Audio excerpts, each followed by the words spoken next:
Mais on veut na bande ko banso bali ko anda biso na ngwa oyo ba kamati ba kuma lamu ya ko anda biso na nzela ba telefone ba machine na nzela ba télévision na bino na ngwa tika tenzamba pambola mabote na bino to comme déjà presque à la fin de l'année 2022 grâce à vous ndé matière spirituelle koko la grâce à vous matière spirituelle et koko ba amoureux spiritualité ba sepelaka na chaîne biso na ko senga na tout moment bo partager ba vidéo pe bo ba na ko s'abonner ba ona bo s'abonner te bo ba na ko s'abonner to comme na pemena bambula mani na bino ko soutenir ngo to ko senga na bino et likaka na ko ba ko s'abonner et puis ko partager ba vidéo à tout moment le to zo bien nini to zo de la na o etali la numérologie il y a signe astrologique il y a ni 2023 au toko takala mingi te bande ko bele ba komeli biso et Timothée Nzambe l'homme de Dieu et prophète Ézéchiel l'homme de Bishima to yambaye pour étaper ce biso signe astrologique signe bénédiction pour la bande ko maso na o etali na 2023 au tozo ko tengo dans peu de temps 5 jours na ko senga moto derrière la caméra akuka ko fond la bilili je suis avec l'homme de Dieu le prophète Ézéchiel l'homme de Bishima mon pépé mon aîné à qui je dis bonjour. Bonjour Isaac Via. Mon frère Nzambe Boni, je pense tout ce que vous faites business le 25 décembre, mon Noël, oyo et pas bien qui négatif mais tout le monde la plupart de ça Nzambe va fêter. Tala niveau mandef banango. So tala niveau mandef banango, so moi va fêter le 25 décembre et le bakino baza ba bébé spirituel. Quel que soit mandef yakoto na au milieu. Donc ce sont des bébés spirituels. Je vis même un pasteur à Kotaka Lang le 25 décembre. Abando tal sambota ma Yesu, abando tal Yesu abota ma Yesu za mokonzi Yesu azo ganga voix munene. Voix pene munene azo ngabi me muto awo zika mungongo bendeni.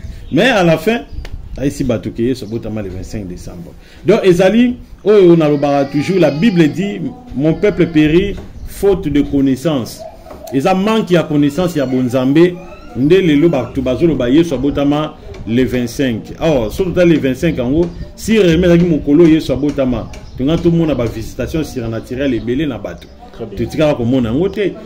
Si réellement il y a le 25 décembre, tu belé au baptisé du Saint-Esprit, ta même besoin auto bengaka ajout il y a rebaptisation encore il y a Saint-Esprit. Tu te dis comme on a noté. Si réellement il y a le 25 décembre, mais le monde entier mobimba ils ont la présence en Zambie.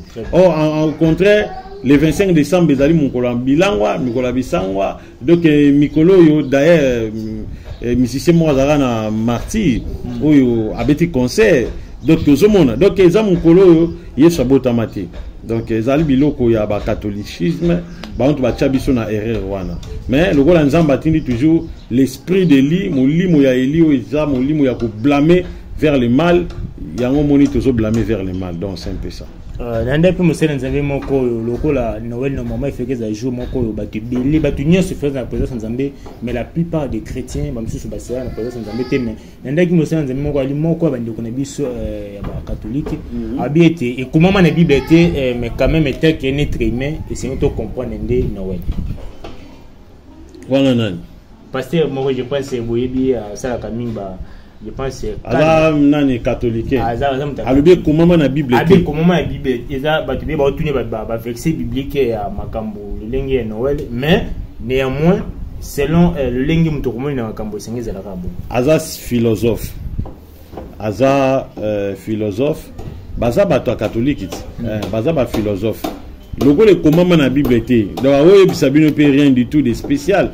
Donc ils allaient tout au temps bateau bazan a posé enseignement on a ba d'abord on a eu na bateau s'abonner na matière spirituelle bon on a maintes fois awa bo s'abonner et en plus bon donc ba vidéo to le beli ici les secrets diaboliques de Père Noël Nathalie Sango les secrets diaboliques de Père Noël botala yango bo mo na Père Noël azana nani na lobi yango nyonso donc ba banda ko feuilleter un peu ba vidéo nanga ba redécouvrir penza ba secret diabolique à Père Noël donc c'est un peu ça. Voilà toujours comme avec l'homme de Dieu le prophète Ézéchiel l'homme de Bishima bandeko baso bo singa ki l'homme de Dieu a se présenter aya pour na sujet oyo na o etali signe astrologique yani 2023 je suis là avec l'homme de Dieu na ba question emene to ba poko talisa bo sala nzambe po ete atalisa bino l'homme de Dieu le zo ba na o etali ba signe astrologique d'abord signe astrologique ezani na fait. Bon, les signes astrologiques, ils allient d'abord tout le monde a le mot astrologique. Le mot astrologique vient du mot astre. Astre, ni kolobaniza ensemble. Il y a des étoiles. Tout le monde a la lune, tout le monde a les étoiles, tout le monde a les soleils. Nous avons les astres. Alors, quand on dit les signes astrologiques, cela veut dire il y a un signe au-delà des astrologiques. Donc, il y a un signe qui sait que l'étoile, Moï, Sansa, Ezali, faisant un message. Jésus, tant qu'on a naissance à Jésus, à partir de l'étoile. Astrologue, monarchie. Oh, tu benga bango lelo, benga baba savant. Monarchie, tant que moni, comprendre oh, ezali signe.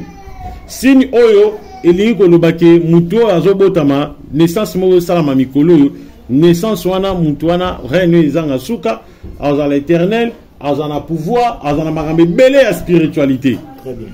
Vous comprenez? Donc cela veut dire monarchie déjà. Moni yango et puis tant que babandi ko landa sko déplacement étoile wana. Bible zolo ba étoile wana ekendaki ti côté le malikolo ya ndako. Bisika mwana alalaki. Donc étoile signe donc étoile etelemi likolo ndako mais mwana alalaki na kati ya ndako. Nde c'est par là ba comprendre que là te mwana oyo aza mwana moko boya aza lokola bana nyoso te aza na signe astrologique aza penza na étoile na kati ya mwana oyo. Et c'est par là que bakomaki sikoyo ko vénérer mwana wana bakoma pe ko linga mwana wana. Donc c'est dans ce sens là. Alors pour nous comprendre faire comprendre batu Nzambe tango asali mutu Nzambe asali mutu d'abord avant comme mutu aya à partir à basim ndingo zawana ce n'est pas obotama na les dates nani jour nini c'était le 40e le 23 janvier le 23 yeba que le 23 wana eza na signe parce que tu as un nombre 23 tu as un chiffre 2 tu as un chiffre 3 Soto Santiago et Sali 23. Or, tous les numérologies, derrière chaque numérologie, il y a une énergie. Derrière chaque énergie, il y a une vibration. Derrière chaque vibration, il y a une entité. Derrière chaque entité, il y a un esprit. Vous comprenez? Alors, si koyo tangu nzamba salio obotama le 23. Cela veut dire le 23 wana chiffre wana. Ce qu'on y a une numérologie, on comprend le 23 dans la spiritualité zani nini. 2 dans la spiritualité zanini, 3 dans la spiritualité zanini. Si on s'en ici en haut, et puis si 23. Ce qu'on a additionné en haut par virgule, et puis si c'est 5, c'est la grâce. Vous comprenez? Ce qui nous a calculé, à vous faire comprendre que non, toute ta vie, on va vivre par la grâce. Très bien. C'est là que pour son pantalon, ngolu. Polia, ngolu. Pour ça, parce que numéro na yo, si il y a numéro, non, c'est quelqu'un par virgule, et puis si 3, et puis si 5.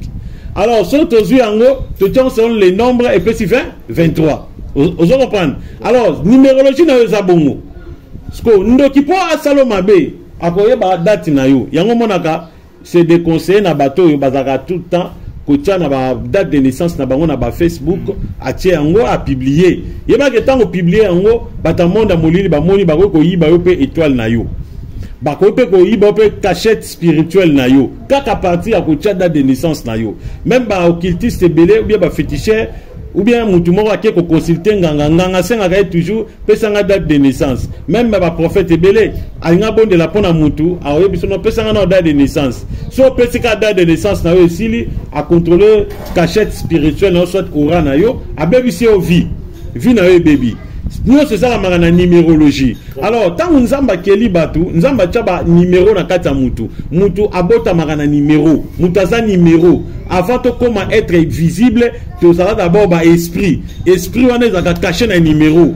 Ce n'est pas pour rien mutabota ma 4e mois batu musu abota mona abotami mois de mars janvier février mars 3e mois musu abotami mois d'avril Moussa Botami mois de mai, Moussa Botami mois de juin. Vous comprenez?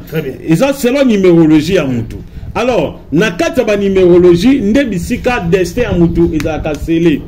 Nakata numérologie destin à Moutou est scellé à partir de destin Moutou. Parcours ya vie à Moutou.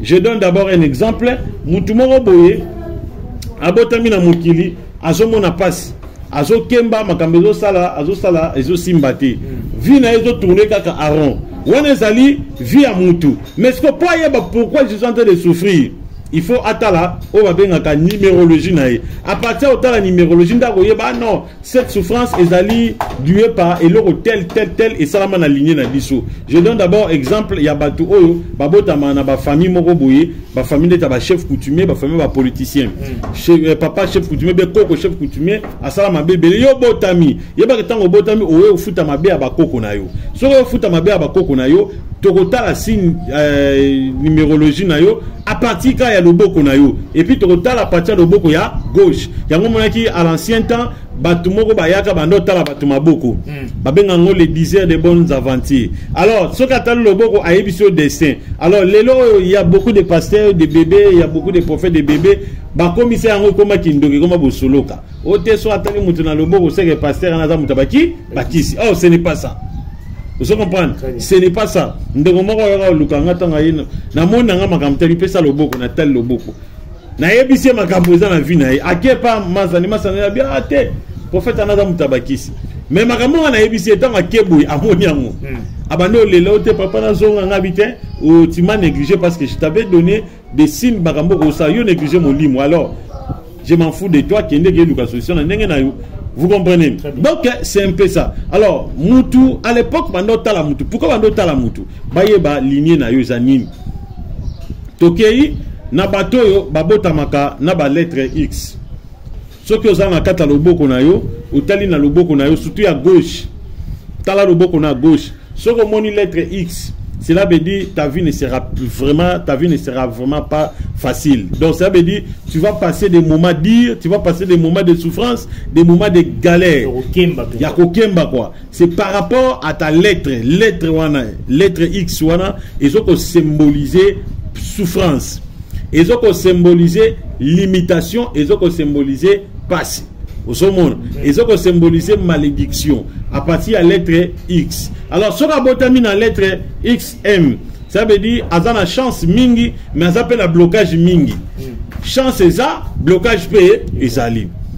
Si on a botami dans MM, ils ont un loupemba.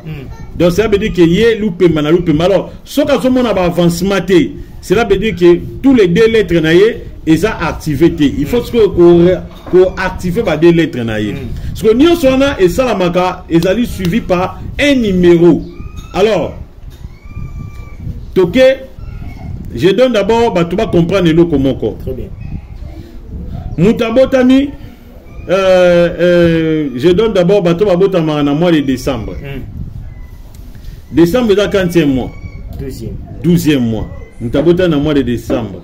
Or, le chiffre 12, il y a un chiffre de la mort. Vous comprenez?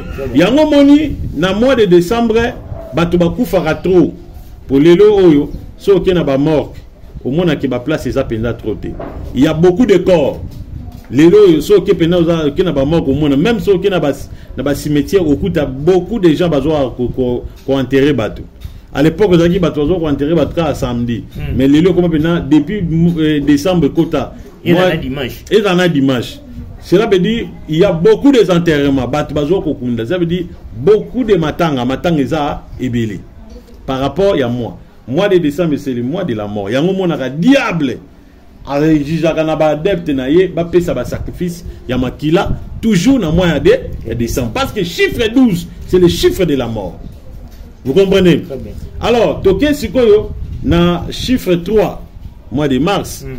Mois de mars, ils allaient mois, il y a résurrection. Ils allaient mois, il y a bénédiction. Ils allaient départ, il y a année. Parce que départ, il y a année, nyoso, et bandaka, dans mois de mars. Parce que ceux qui dans mois de mars, ont échoué sur le 7e mois de juillet, aussi, il y a que année mobimba, au longate.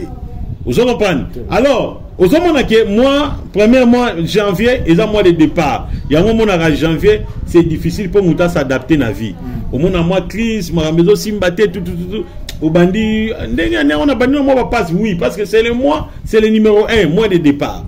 Parce que chaque numéro, ils ont doté d'un pouvoir. Ils ont doté d'un esprit. Il y a un moment où on a une prière, on a une prière, on a 10 fois. Pourquoi on a 10 fois? Tu as utilisé le numéro nombre 10 na kati nango za na pouvoir tanga ngo 7 fois ndeti bato babelaka bato bazana ba maladie ndeti ya ba VIH maladie ya sida maladie ya ba diabète maladie esila kate quoi soki abandi ko répéter ba pisom o ya plier ba pisom o ebiki sakezali soki abandi ko répéter ngo alors bato babelaka bango faut ba répéter ka pisom ya guérison 5 fois parce que chiffre 5 ezali chiffre ya grâce pe ya guérison vous comprenez tant que bato répéter 5 fois quand ça la répétition wana tu es guéri c'est ça on va bien ka numérologie lelo ozomona batu baso comprendre te ane wana abandi yango na bitumba ane sili alongité akoti ane mususu bitumba ane sili alongité akoti ane mususu bitumba tant to ba bitumba to somona ke mutu aza négatif partout ça veut dire que rien ne marche c'est déjà un grand danger un mauvais signal. Sinon on est eu au parce que muta s'en sorti et singeli muta eba ko décoder ba chiffre numérologie ils en a donc en bref si je peux concrétiser numérologie c'est rien d'autre que tester un mutu où ils allaient doté ou bien suivi par le pouvoir ya réussite donc c'est un peu ça. Voilà, toujours comme avec l'homme de Dieu botinda ba mituna na bino on est là pour na otalisa l'homme de Dieu bamitune na bino oyo sengaki batunyoso oyo sanga bande ko belé pour na sujet oyo sur ba signe astrologique ba numérologie pe ba signe maboko lenge kani ya ko bana cultiver mo bongo mo sala nzambe comment une personne peut se positionner na ka oyo azana ba signe moko négatif. Bon mutu oyo azana ba signe négatif ndenge ko se positionner. La première des choses d'abord il faut ngoli sengeli plutôt aux à contact na mutu yo ayebi pe makambwango. Mutu aza na maîtrise ya makamba spiritualité yende sko nde fa guider yo ayebisa yo loko oza na ba faux signe bato ndeti babotama bato babotama peut-être na ba 12e mois bato babotama na ba janvier février bato babotama na ba juin et plutôt janvier février mars avril janvier février na avril tozui batu nyonso babotami na ba 8e mois 7e mois te 5e mois te 8e mois 6e mois et donc 6e mois 8e mois tozui 9e mois tozui 10e mois tozui 12e mois vous comprenez batu wana nyonso ezali ba signe ya mabe eza déjà numérologie na bango bakoyi na ba numéro moko ya mabe tozui muto abotami toye na ba jour parce que na mois tous en a 30 jours, monsieur a 28, monsieur a 30, monsieur a 31. Toujours Moutoyo, Abotami par exemple, Abotami le 10, ils ont déjà mauvais signe. Moutoyo, Abotami le D, non Abotami le D, 12, 1000 et combien? Ils ont déjà mabé. Alors, toujours, aux hommes là, selon le nombre, là. Ils sont collés la mabé. Donc ça veut dire mutual dans un mauvais signe. Alors post koyo aye ba kolonga ba mauvais signe wana ils en ba prière o singeli mutu asala. Parce que tant nazo ba prière ils a autre que ndako bonde la tenzambe na bengani ba demo famille na bengani kindoki na kombo na sumo tanzambe tumba bandoki te. wana prière sans intelligence. Wana ezali prière o izanga mayele. Ngana zolo la ba prière avec quoi connaissance oyebi ke te nde na obondela pona eloko tel na kota sujet mususu te kaka eloko wana alors ndenge na obondela eloko wana esengaka ntango obondela fosala boye ozo comprendre wana sikoyo nde mutu akoyeba kosankite na basigne négatif oyo abotama na yango ozomona okosankite siko na basigne négatif oyo botama na yango une fois oza na connaisseur apprendre yo comment est-ce que tu dois prier pour chasser ba karma ou bien chasser et ba zone ya ba nombre bien ba chiffre yo botami nango toza na année prochaine ils a année impair année ozaki année pair yango moni année oyo batebele ba se retrouver bato belé ba se retrouver na vie so mutalobi que nzamba aidé té na vie c'est kaza mutema mabe oui bato belé ba se retrouver bato bazanga ka espoir na ba année passée ba 2001 mais ba 2021 mais nzamba pas ça là bon ba gas ba 2022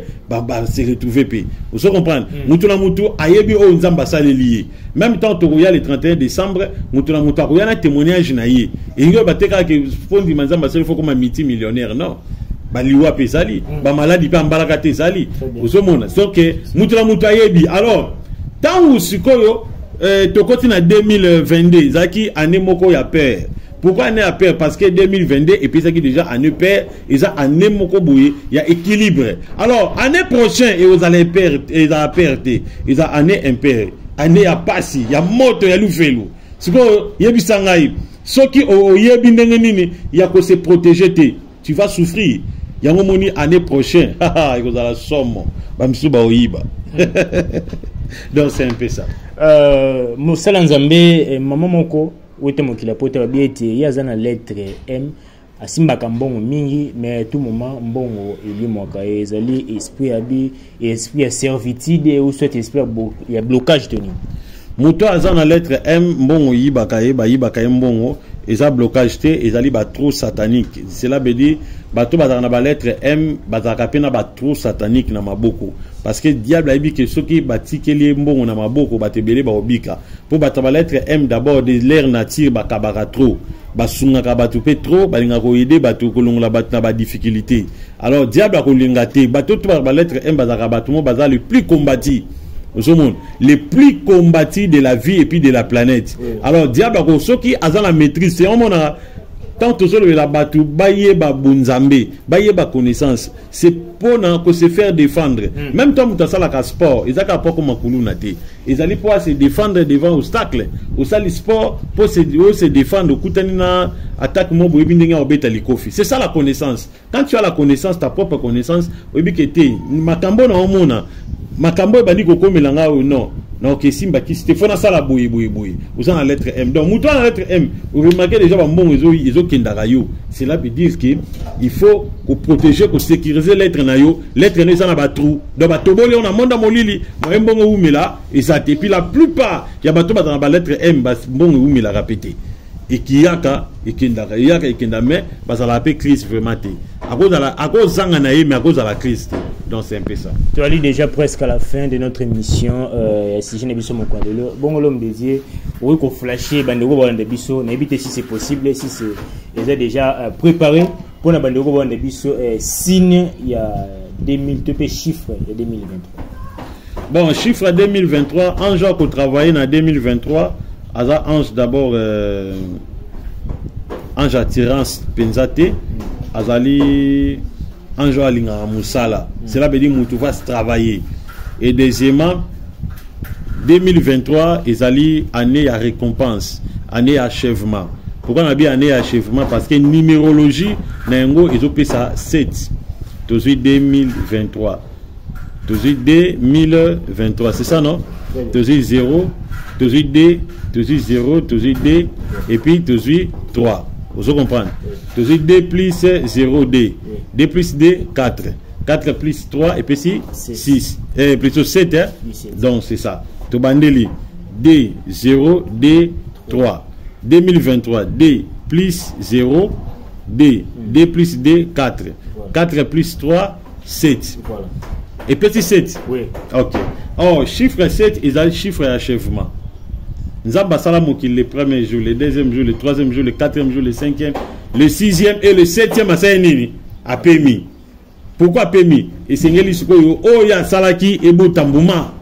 Alors 2023 ils allaient année oyo soko tambola qui m'a bé au beta ma fimbo. Ils a année à jugement. Ils a année à jugement. Or tu continues dans la Bible. La Bible a combien de livres? La Bible a 66 chapitres. Il y a combien de chapitres? 66 chapitres. 33 Nouveau Testament, 33 Ancien Testament. Alors, dans le livre, tu peux placer le livre. Quel est le livre où ils allaient entre Genèse et Apocalypse? Quel est le livre où ils sont influents? nombre, ils ont 7. Selon les classements, il y a des livres. Je parle des livres. Tout le monde a chapitre. Tout le monde a livre à juge. Ils allaient classé parmi les 7e livres par rapport à la globalité. Il y a Bible.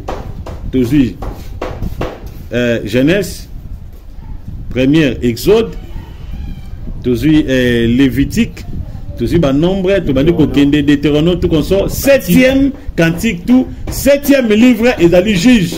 Or, livre juge, il y a livre à vengeance, puis il y a jugement. Cela veut dire Nzambe a frappé Batou. Ange a travaillé en 2023 parce qu'on a déjà son nom. On ne peut pas dire que ça dans les médias. Bateau Bakoya a veillé le 31 décembre. Na venu Banzambo ma numéro 4 commune à Mongafula.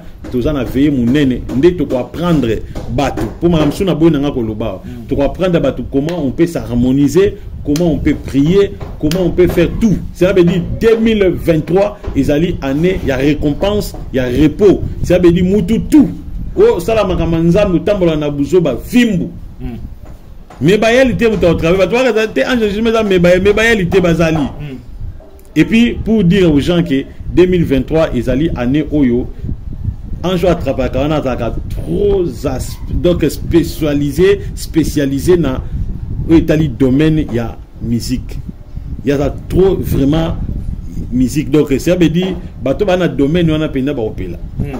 Mais bah pasteur bah la frapper bah prophète bah la frapper bandimi bah la frapper donc tout en temps pour la mabé en 2023 on peut ma film peut-être pétage peut avoir pétage peut avoir au film pour molango donc dans la somme n'agu na bangela ndé pétage voyez bien la moi mudali bozo va frapper mudali bozo ange a frapper ne pétage vous comprenez ça mais tout ko ça na robeta ma film.